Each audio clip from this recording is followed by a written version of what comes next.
United States, where President Donald Trump sat for an interview with Fox News on Sunday, where he spoke about his tariffs and their impact on the U.S. economy. Now, when asked about the possibility of the country slipping into a recession this year, the president declined to rule out the possibility. Of course, a recession occurs when there is a prolonged period of economic decline that's sparked by a decrease in output, consumer spending, and employment. Recession also leads to a decline in industrial production and household income, which means that not only do products become more expensive, but salaries of Americans fail to beat inflation rates, forcing many to cut into their savings. Now, after the interview, Commerce Secretary Howard Lutnick went into firefighting mode, where he rejected a possible economic downturn this year. Now, the United States has been a net importer for decades and relies heavily on Canada, Mexico, and China for consumer goods. Very friends, global affairs आप सभी का स्वागत है और मैं हूं Suleman. Trump, उनके decisions, उनकी पॉलिसीज़ और उनके एक्ट्स ग्लोबल डिस्कस किए जा रहे हैं और इस बार डिस्कस किया जा रहा है अमेरिका में रिसेशन। जी हाँ, ग्लोबली न्यूज़पेपर्स आर्टिकल्स लिखे जा रहे हैं और ये डिस्कस किया जा रहा है कि ट्रंप के कारण क्या अमेरिका में आने वाला है रिसेशन। और नया टर्म कॉइन किया गया है जिसे कहा गया है ट्रंप सेशन। जी हाँ, द गार्जियन हो, न्यूयॉर्क टाइम्स हो या कोई भी न्यूज़पेपर हो, ये लिख रहा है कि ट्रंप सेशन आने वाला है यूएस में। ट्रंप के कुछ ऐसे डिसीजन हैं, कुछ ऐसी पॉलिसीज़ हैं, कुछ ऐसे मूव्स हैं जिसके कारण से अमेरिका में खतरा मंडराने लगा है रिसेशन का।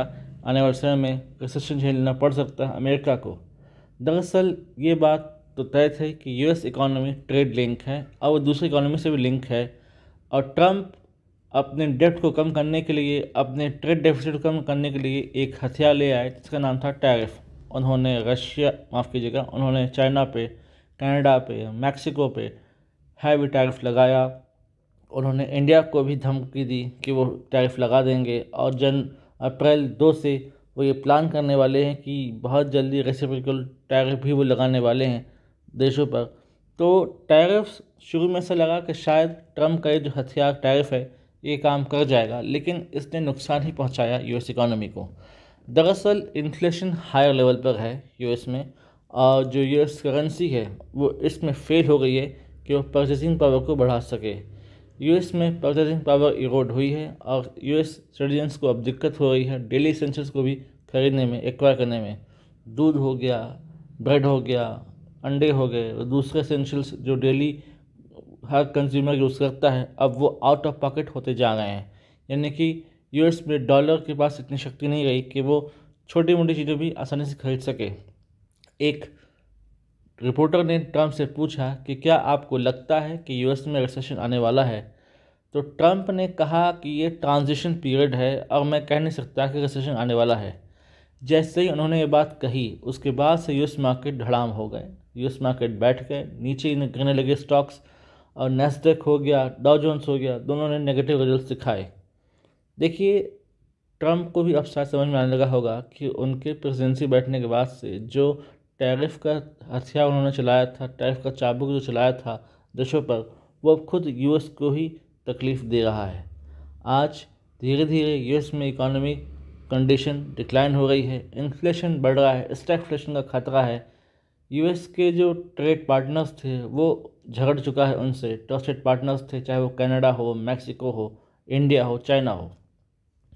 हम हर चीज़ नहीं बनाते, हम कुछ ना कुछ चीज़ इंपोर्ट करते ही हैं और कुछ चीज़ें हम एक्सपोर्ट करते हैं, दूसरे देश खरीदते हैं। ये बात शायद ट्रंप समझ नहीं पाए। वो चाहते हैं हर चीज़ अमेरिका में बनेगी और हर चीज़ अवेलेबल होगी, यानी कि इंपोर्ट होगा ही नहीं, मानो सिर्फ एक्सपोर्ट ही होगा। तो ये हो नहीं सकता। ये एक चाइल्डिश और whimsical थिंकिंग है कि सब चीज़ें इंपोर्ट नहीं हो सकती, सब चीज़ें घर बनेंगी और एक्सपोर्ट करेगा उसे अमेरिका। अमेरिका ने कनाडा से मोल लिया, झगड़ा, लंबर इंडस्ट्री को नुकसान हुआ। मैक्सिको से झगड़ा किया, इससे ऑटो मेकर्स को नुकसान हुआ। इंडिया से झगड़ने को तैयार है, इसमें फार्मा इंडस्ट्री को बहुत नुकसान होने वाला है। आईटी इंडस्ट्री, फार्मा इंडस्ट्री, ये मेजर पार्टनर्स हैं यूएस और इंडिया को लेकर। तो अगर यूएस इकॉनमी को नुकसान होता है तो इसके आफ्टर इफेक्ट्स भी देखने को मिलेंगे। एक समय था जब यूएस में कुछ इकोनॉमिक स्लोडाउन होता था, कुछ दिक्कत होती थी तो बाकी देशों को असर होता था, उनकी इकोनॉमी डाउन जाती थी। हालांकि धीरे धीरे with the rise of China and India इसमें कमी आई है। कहा जाता था कि अगर यूएस को छींक आती है तो पूरे विश्व में जुकाम आ जाता है, लेकिन अब वो बात रही नहीं कि पूरे विश्व को जुकाम आ जाए।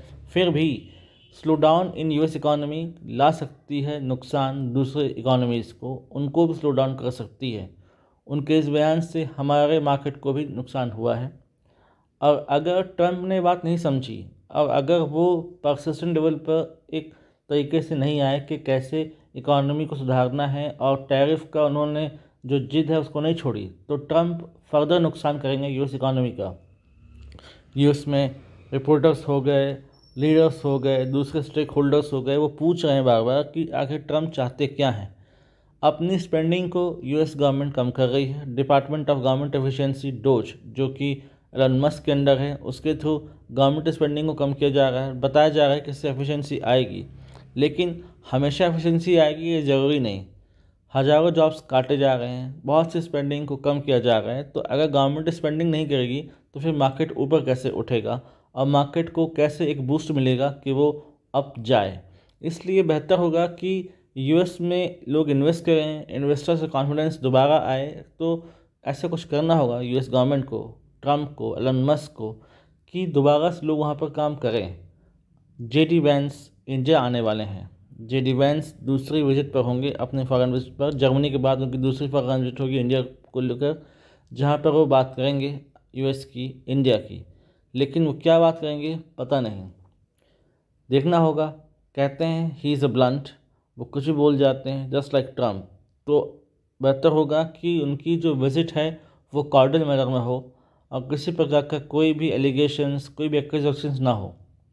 अब पता नहीं यूएस इंडिया का ट्रेड डील प्रॉपरली साइन हो पाएगी या फिर वो बैक बर्नर पर चली जाएगी। यदि तो ट्रंप ये फैसला करते हैं कि मैं अभी टैरिफ छोड़ देता हूँ और पीछे हट जाता हूँ, वापस से नॉर्मलसी लाने की कोशिश करता हूँ, तब यूएस इकॉनमी बच सकती है। काफ़ी हद तक यूएस इकॉनमी संभल जाएगी, बच जाएगी।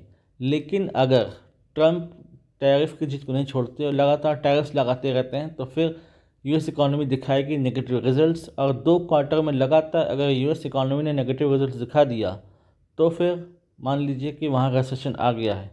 कोई लीडर अपने आप से ये नहीं कहेगा कि मेरे देश में रिसेशन आने वाला है, क्योंकि वो मोरल भी बूस्ट करता है अपने लोगों का, अपनी जनता का। अगर वही ये बोलने लगेगा कि हाँ मेरे देश में रिसेशन आने वाला है, तो फिर वहाँ की इकॉनमिक फंडामेंटल्स को बहुत चोट पहुँचेगी। इसलिए ट्रंप ये सब कहने से बच रहे हैं। लेकिन यूएस इकॉनमी के जो इंडिकेटर्स हैं, यूएस का मार्केट है, यूएस का स्टॉक जो दिखा रहा है, वो कुछ अलग ही कहानी, अलग इबारत लिख रहा है। तो ऐसे में ट्रंप को सोचना होगा, समझना होगा, एक कॉल लेना होगा कि उन्हें क्या ऐसा करना चाहिए जिससे यूएस इकॉनमी बचे और ऐसी कोई खतरा यूएस इकॉनमी पर ना आए। अब ये सब ट्रंप को करना होगा सोच समझ कर, और वो भी अपने ट्रस्टेड पार्टनर्स को दोबारा कॉन्फिडेंस में लेकर, ताकि कोई एक्विजिशंस ना हो, कोई एलिगेशंस ना हो, कोई मनभेद, कोई मतभेद ना हो। देखते हैं यूएस कैसे इसको सस्टेन करेगा और क्या ट्रंप वापस से अपनी नीतियों पर पुनर्विचार करेंगे, दोबारा सोचेंगे, या यूएस को फिर झेलना पड़ेगा एक मंदी, एक recession. Let's see what happen next. इससे रिलेटेड कोई सिग्निफिकेंट इन्फॉर्मेशन आती है, I will make a separate video in this regard. Do like, comment, share, subscribe the video and widely spread this video for the knowledge of people. यदि आप हमसे जुड़ना चाहते हैं तो आप इंस्टाग्राम, टेलीग्राम के थ्रू हमसे जुड़ सकते हैं। The link is given then description. Thanks for watching. जय हिंद, जय भारत।